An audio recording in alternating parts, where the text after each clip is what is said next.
If you have struggled to hit drivers straight, don't worry, you're not alone. Many of your students come to see me day in, day out, either slicing their driver or hooking their driver. And most of the time, what they're doing to try to correct it is completely the opposite to what they should be doing. In fact, they're making their slice worse or making their hook worse with some common advice that they hear time and time again. In this video, I'm going to show you what I do to help them hit drivers straight consistently. And it's not what most people think. So before I do though, look, if you're new to the channel, so your first videos of mine, please consider subscribing. I release videos just like this one every single week to try and help you improve your game. Plus you never have to remember a thing. I'll always put a free download practice guide in the description box below. So a nice smooth one. Let's have a look at this. Dead straight, look, down the middle of the fairway. So how do you hit drivers straight? Well, look, hitting a straight shot is simply about controlling the spin on your golf ball. So chuck in a football here for a second. So let me explain how you start to hit driver straight. When my students understand this, I cannot tell you the aha moment they often describe to me. So I use a ball because it's the simplest way I can explain it. So I want you to imagine just for a second that, if you're slicing it, what does that look like? What does the flight look like? It's a ball flight that sets off left of target, if you're a right-hander, left of target, and slices and curves with spin over to the right-hand side. So what's actually happening? Well, this is where most people get it wrong. The club face, for you to create a slice, is closed. Now I mention that because so many people, when they're slicing it over to the right-hand side, they're doing their best to close the club face and often making their slice worse. Let me explain. So your ball sets off to left. How does it set off to left? Well, your club face must be, look, pointing left of target, right? Now, if the club path, the path that the club swings on, it matches in the same plane as the face, you will hit, look, a beautifully straight shot, but straight left of target, right? And that's what we call a pull shot. But what causes the slice is not so much the club face, but more the path that you're swinging it on. So the club face, look, is aiming left. But if I want that ball to curve to the right, what's actually happening is the path isn't swinging this way anymore, it's swinging this way. And what's happening is it's this that creates the spin on the golf ball, which done at pace will curve the ball way over to the right-hand side. So what I do, right, if you are slicing the golf ball, what we do is this. We do completely opposite to what most people are being taught. What we do instead is this. We need, if you want to hit a straight shot, the face, look, to go from here to actually, look at this, as opposed to aiming left of target, we're moving the face, look, more, if anything, to the right of target. Now think about it. Why would we do that? Well, what's the opposite to a slice? A ball that sets off to the right of target. And a lot of people are after this mythical draw shape, which goes further, which sets off to the right and curves back to the left. How is that created? Well, it's the opposite. We get the face, look, aiming here. What would that do? Well, that would now set the ball off more to the right-hand side. If then, just testing your understanding, if I wanted that ball now to curve back to the left, what would I do? Would I shut the face? No way. What we do now is just do the opposite to what we just told you in the slice. We would get the path working, look, more this way, so the face hasn't changed, but I'd swing the path more this way. That would produce spin and get the ball curving back to the fairway. So if you want to hit and you want to get rid of your slice, for instance, we've got to get you moving the club, setting up in a place which gets the face more aiming right and getting you swinging more out to the right-hand side, moving more towards a draw. If you can do that, you'll hit drivers straight. Now, ultimately, the pied de resistance is getting the face and the path look beautifully smack in the middle of the golf ball here, and that's going to get you going dead straight. But the way we learn, I teach my students this, when you're slicing it, I get them to move towards the extremes first. Let me show you how we do it. I promise you, it's super, super simple. So if you want to hit the center of that golf ball and hit that ball beautifully straight with your driver, you've got to ultimately hit it with the center of your golf swing. What does that mean? Well, look at this here. The center of your golf swing is basically where your lead armpit here and your club all form a beautifully straight line, okay? If you can strike the ball bang in the center there, you're going to hit a pretty straight shot. But if you're slicing it, that's not what's happening at impact. What's actually happening is this. What do you notice? I've got a lot of weight behind the golf ball. I've got my hands behind the golf ball. The club face as a byproduct is aiming where?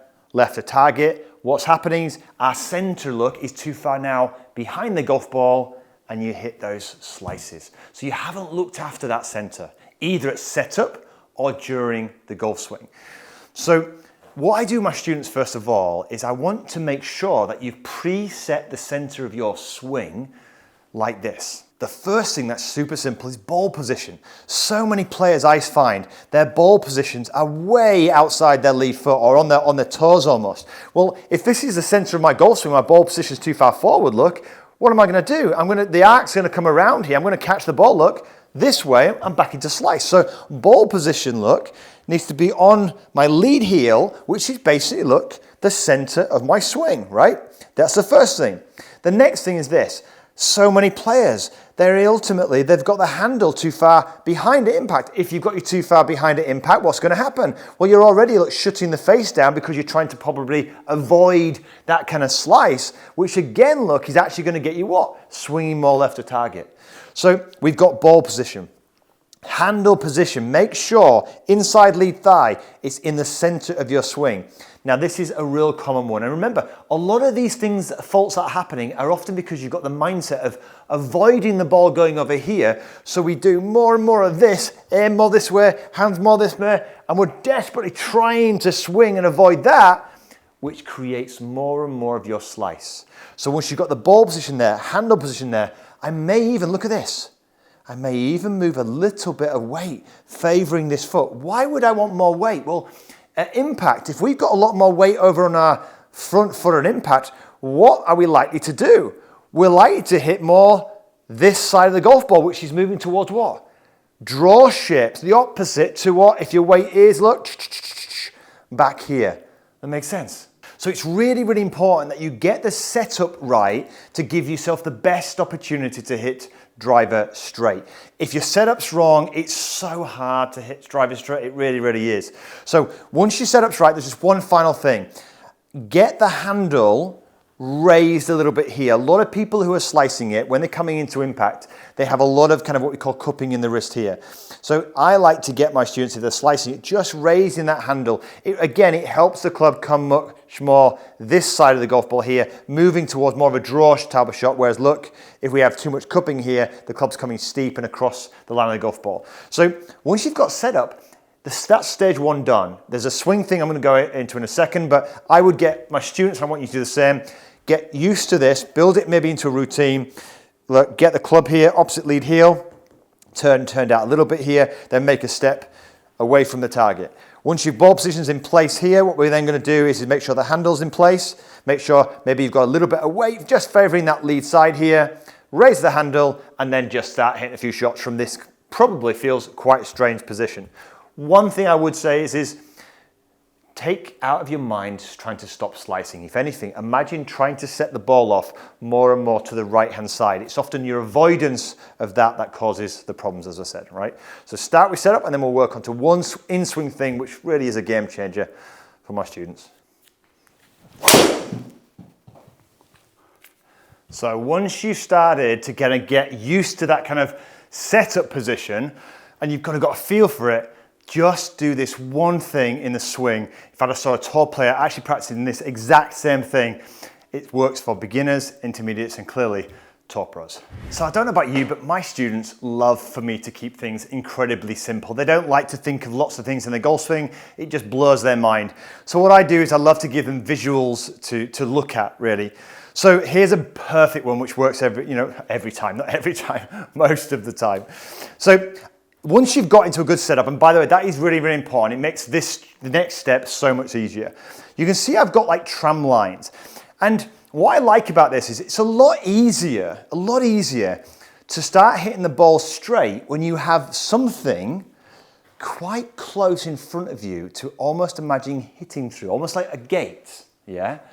Now, if you're looking at a target way in the distance, for the mind, that's quite daunting. It's kind of quite a difficult thing to comprehend. But when you set up here, and I'm looking at those head covers there, for instance, and I look at those head covers, I think, do you know what? Make a swing. I'm going to try and hit the balls, bang through those head covers there. I think I could do that. But if I push those head covers 150, 200 yards down the fairway, that would feel really daunting and really difficult.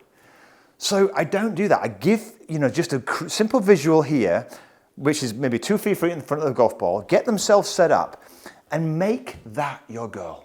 Now think about it. If you start to try and avoid slicing, i.e. not think of the goal, I don't want to slice, the club's going to come over here, right? So just focusing, once you've got set up, and imagining hitting that ball bang through the center of there, you're more likely to get into the correct position to hit it dead straight. Sounds simple? It really is. It doesn't require lots of thought. But the nice thing, the other thing I found, this is feedback I get from my students, when they do slice it, okay, because they do, even with this drill sometimes, they go, oh my God, Daddy, I really felt it. I felt why that ball went left. And now they adjust automatically. Why? Because they have this guiding them all of the time, right? So get yourself set here. And all I'm going to do, I've got myself set up, I've got my handle raised, weights there slightly further forward. And my only focus point here, look, is to imagine smashing that ball straight through the middle of those head covers down the middle of that fairway. That felt pretty good to me. Look back on camera. There we go, look, beautifully, look. Bear, look at that, look at these numbers, look. Dead straight. It's so important to keep things as simple as you possibly can. Start with a great setup and then use simple visuals to help direct your golf swing, but also give you feedback when you don't do it so well, yeah? This is what I do. It's one of the first things I do with all of my students. It's the simplest way I know to help you to hit driver straight. I hope it helps you. If it does, give me a thumbs up, maybe share it with a friend. And remember that there's a free download practice guide in the description box below. If you're new to the channel, press that subscribe button and the bell so you can receive videos just like this every single week. Until next week, have a wonderful golfing week.